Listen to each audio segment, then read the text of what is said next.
Hi everyone, and welcome back to my channel. Today I'm sharing a Mom I Lava You card featuring stamps and dies by Lawn Fawn for upcoming Mother's Day. The focus of this card will feature Rawrsome stamp set, but I will incorporate quite a bit of other stamps and dies. I'm beginning my card by stamping out the images. I have my Misty out, and I'm going to arrange all of the larger images from this stamp set onto a piece of Nina Silver White 80-pound cardstock.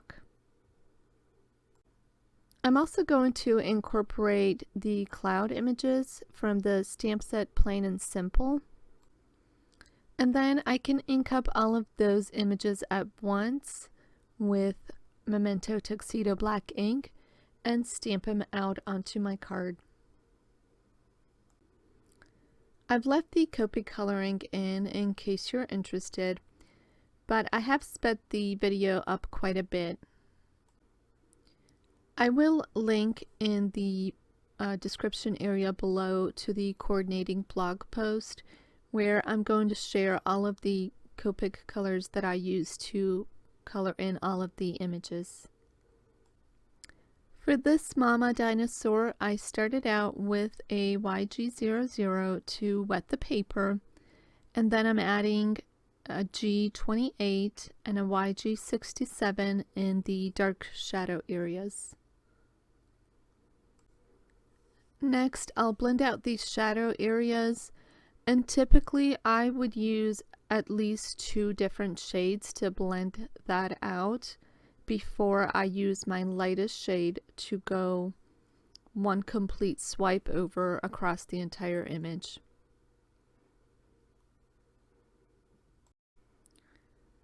I also want to mention that typically I will go over all of my images at least 2 times, sometimes even more, just to get a nice smooth blend, which I hardly ever share in the process video. So if you're struggling to get that smooth blend the first time, you may just want to go over your image once more, if not another time, to achieve that depth that you're looking for.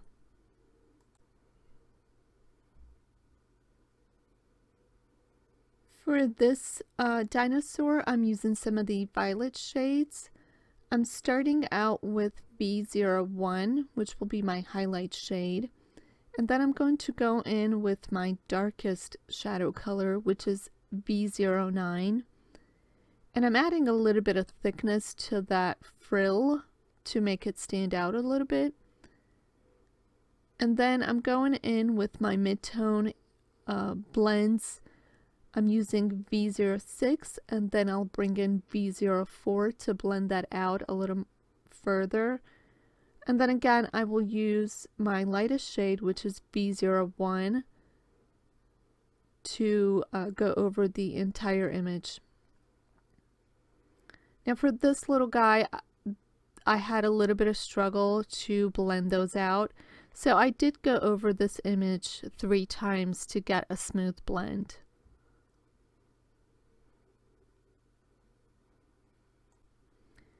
After coloring all of the images, I used my scan and cut to cut them out, and then I've set them off to the side to work on the background.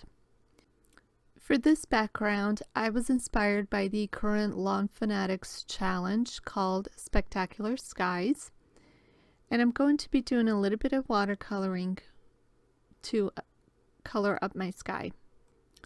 I'm using my favorite watercolor paper, which is Arches cold press 140-pound watercolor paper, and I'm also going to bring in the Koi watercolor set.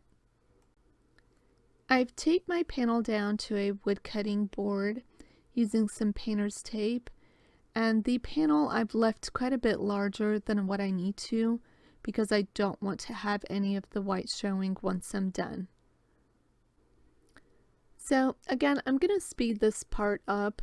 Otherwise, we may just be sitting here for about an hour. But I wanted to share the process of how I created this background with you. I first started by laying some clean water to the area where I plan to add the watercolor, and I went in with my darkest shade up in the corner. Then I moved on to adding clean water to the middle section of the panel and added a bit of that purple color. And then finally to the bottom section of my panel, I've added again some clean water, and then I'm adding this sort of orangish toned color to the bottom.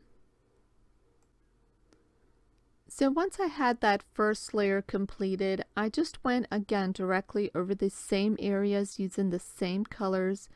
This time I'm not adding too much water because I'm trying to build up the color, or really what would be the color depth. I'm taking the heat tool to my panel just to dry up any of the heavily wet areas, so that I can continue adding more layers of the watercolor to build up in intensity. Now, I had some challenges blending the purple and the orange together because they're not really meant to be blended, but I kind of found that adding several layers, I was able to achieve somewhat of a smoother transition that I was happy with. So I think at this point I had happened to add a little bit of yellow by mistake. So I kind of had to work hard just a little bit to get those areas blended. So if I can offer you any advice about doing a background like this, is just to keep going. Keep building up those layers and just keep going and following through and see what happens. Worst case scenario, you'll have to start over. However, your best case scenario is you will have a fabulous background. And I just kept going with mine, and I'm really happy with the way it turned out. I grabbed my Finetech Pearlescent watercolor set, and I'm going to add a little bit of gold splatters to kind of mimic the stars in the sky. I just wet one of those gold colors in the pan, and I'm using a couple of different size brushes to pick up the watercolor and splatter it onto my background so that I kind of get a little bit of variation in those shapes. There were quite a few elements that I created for this card, either by stamping or using different die cuts. So here I'm creating a ground of sorts by ink blending a piece of Bristol Smooth cardstock with vintage photo distress ink. I did add antique linen first, but I thought it was just a little too light, so I went back over that area with a shade darker and then used a stitched Hillside borders die to die cut that piece. Next, I'm adding a little bit of green grass element by first using my Copic markers in various shades of green. And then I'm going to use one of the Meadow borders die to die cut that piece out for my background.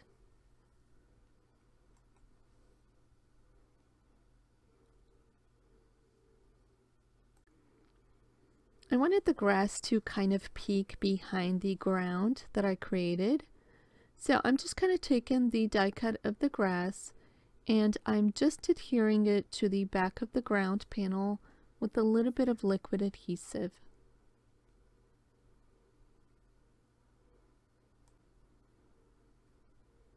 And then I'm just going to trim off anything extra that's hanging over.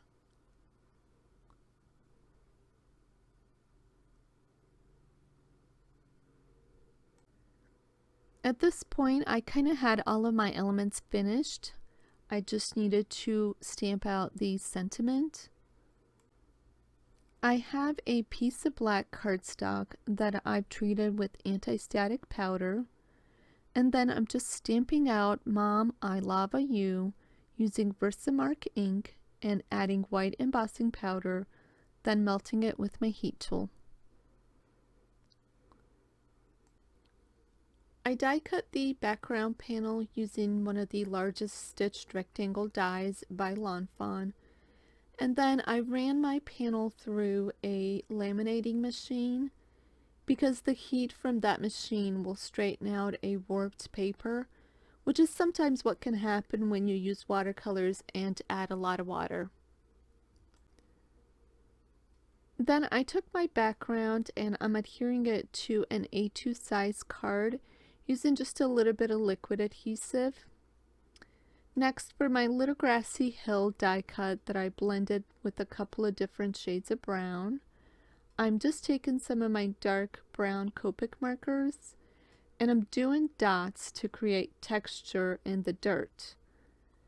And then I will come in with a white gel pen just to add a little bit of highlights to finish things off. I'm going to add a little bit of fun foam to the back of that panel and adhere it to the bottom of my background using just a little bit of liquid adhesive. And once I have that in place and it's nice and straight, I can start arranging all of my images where I think I want to place them. When I'm happy with the placement, I'm going to start adhering everything down. The background elements are all adhered flat to the card, and the front elements are popped up on some foam tape just to give it a 3D look to that card. I did add a palm tree from one of the Lawn Fawn dies, and then I used my Copic markers to color it in, just to add a little more of the green element to the scene. And that will complete my Spectacular Skies inspired Mother's Day card featuring Lawn Fawn stamps and dies. I hope you enjoyed this process video and found it helpful. Here in the United States, we are celebrating Mother's Day the first Sunday in May, which is kind of right around the corner. So I'd love to know if you celebrate Mother's Day and do you have any special traditions you do? In my family, we don't have a tradition per se, other than just hanging out with my kids, my in-laws, and my parents. Usually there's a barbecue involved and jumping in the pool. So I suppose that has become a tradition in itself. Anyway, thank you so much for watching, commenting, and liking my videos. I really appreciate your support, and I will see you next time.